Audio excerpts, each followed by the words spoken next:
और अब की बार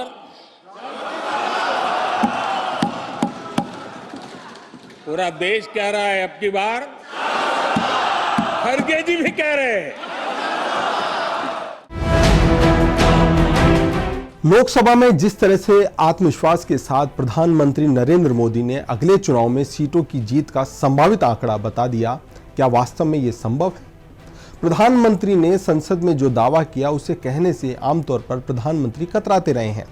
शायद ये पहली बार है जब किसी प्रधानमंत्री ने चुनावी घोषणा से पहले अगले 5 साल का एजेंडा सबके सामने रख दिया है। अब इसे आत्मविश्वास कहें या अति आत्मविश्वास, हकीकत में तो ये वोटर को प्रभावित करने के साथ विरोधियों को पस्त करने की रणनीति नजर आती है। प्रधानमंत्री ने कहा कि अब की बार एनडीए 400 पार और भाजपा अपने दम पर 370 सीटें ला रही है, लेकिन क्या इसे सच में संभव हो सकता है? इसी मुद्दे को समझने के लिए हम आंकड़ों का सहारा लेंगे। वैसे प्रधानमंत्री ने संसद में जो दावा किया उसे विपक्षी दलों ने जुमले की संज्ञा दी है, लेकिन आंकड़ों पर गौर करें तो तकनीकी तौर पर नजर डालें तो ये बात हकीकत में भी बदल सकती है, लेकिन इतनी आसान भी नहीं है। इसके लिए भाजपा और एनडीए गठबंधन को हिंदी भाषी क्षेत्रों में जमकर पसीना बहाना होगा।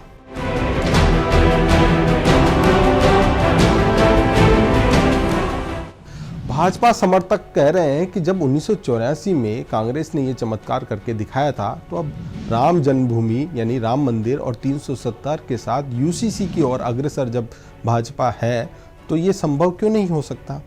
हम कहेंगे कि जनाब ये संभव है, लेकिन कांग्रेस की परिस्थिति में जो 1984 में थी और भाजपा की वर्तमान स्थिति में अलग स्थितियां हैं। 1984 का चुनाव इंदिरा गांधी की हत्या के बाद पूरे देश में गुस्सा था और उसके बाद जो चुनाव हुए उसमें सहानुभूति और गुस्से का इजहार नजर आया। एक बात यह भी है कि कांग्रेस का विस्तार उस वक्त पैन इंडिया यानी कि कन्याकुमारी से लेकर कश्मीर, पूर्वोत्तर राज्यों और गैर हिंदी भाषी राज्यों में कांग्रेस का ही बोलबाला था।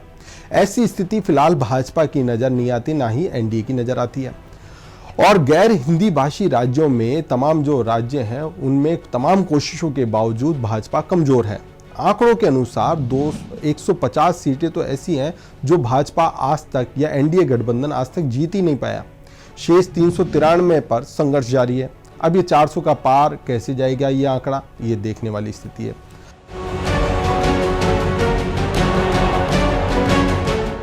आदर्श स्थिति माने कि राम मंदिर, धारा 370 और यूसीसी जैसे मुद्दों को भाजपा बुना लेती है और पैन इंडिया अपने वोट प्रतिशत में 5 से 6% का इजाफा कर लेती है। और बढ़ोतरी के बाद भी अगर भाजपा ये 5 से 6% बढ़ोतरी करती है तो 343 से ज़्यादा सीटें हासिल नहीं कर सकती। अब आंकड़ा पे नज़र डालते हैं आंकड़ों पर। 2014 में जब यूपीए सरकार भ्रष्टाचारों के आरोपों से घिरी हुई थी, उस वक्त चुनावी मैदान में मोदी प्रधानमंत्री पद के उम्मीदवार थे। उस स्थिति में भी भाजपा केवल 31% वोट हासिल कर पाई थी, 282 सीटों के साथ जीत दर्ज कर पाई थी। उसके बाद 2019 का चुनाव हुआ, उसमें भाजपा का वोट प्रतिशत बढ़ गया, 6% बढ़कर 37% हो गया। अब 2019 के चुनाव में 21 सीटें बढ़ गई। यानी अगर भाजपा को अपने दम पर 370 सीटें लानी है, यानी मौजूदा सीटों में 67 सीटों का इजाफा करना है, तो उसे 6% वोटों पर संतुष्ट नहीं होना पड़ेगा। उसे 10 से 12% पैन इंडिया वोट प्रतिशत बढ़ाना होगा और इसके लिए पूरी ताकत झोंकनी होगी। अब इसके उलट हम हकीकत पर गौर करते हैं तो केरल जैसे राज्यों में तो भाजपा पिछले चुनाव में खाता भी नहीं खोल पाई थी। आंध्र प्रदेश, तमिलनाडु, ओडिशा जैसे राज्यों में जिसमें भाजपा का वोट प्रतिशत 5% से कम था। अब इन राज्यों में जीत हासिल करनी है तो वोट प्रतिशत भी बढ़ाना पड़ेगा, जो पहाड़ सी चुनौती अभी फिलहाल की स्थिति में नजर आती है। साथ ही हिंदी भाषी क्षेत्र जैसे राजस्थान, मध्य प्रदेश, गुजरात, छत्तीसगढ़ में अपना पुराना प्रदर्शन दोहराना होगा। महाराष्ट्र और बिहार, उत्तर प्रदेश में पूर्वोत्तर राज्यों के साथ में सीटों में इजाफा करना होगा। ये एक बहुत बड़ी चुनौती एनडीए और भाजपा के सामने है। लेकिन अभी भाजपा की जो रणनीति है वो क्षेत्रीय दलों को साथ लाने की और उनके प्रति नरम रुख अपनाने की, वो भाजपा की रणनीति का हिस्सा और वो कर रही है। अब बात करते हैं विपक्ष की।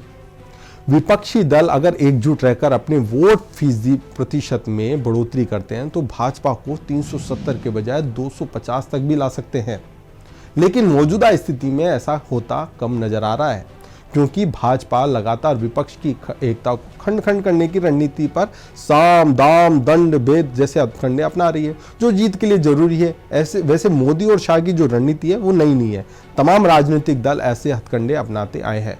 वैसे जो पार्टी नगर निगम का चुनाव ही बड़ी गंभीरता से लड़ती है, उस पार्टी के लिए लोकसभा का चुनाव कितना महत्वपूर्ण है यह अंदाजा लगाना मुश्किल नहीं है। ऐसे में पीएम मोदी का दावा चुनावी दावपेच बेहद पेचीदा और रोचक होने वाले हैं।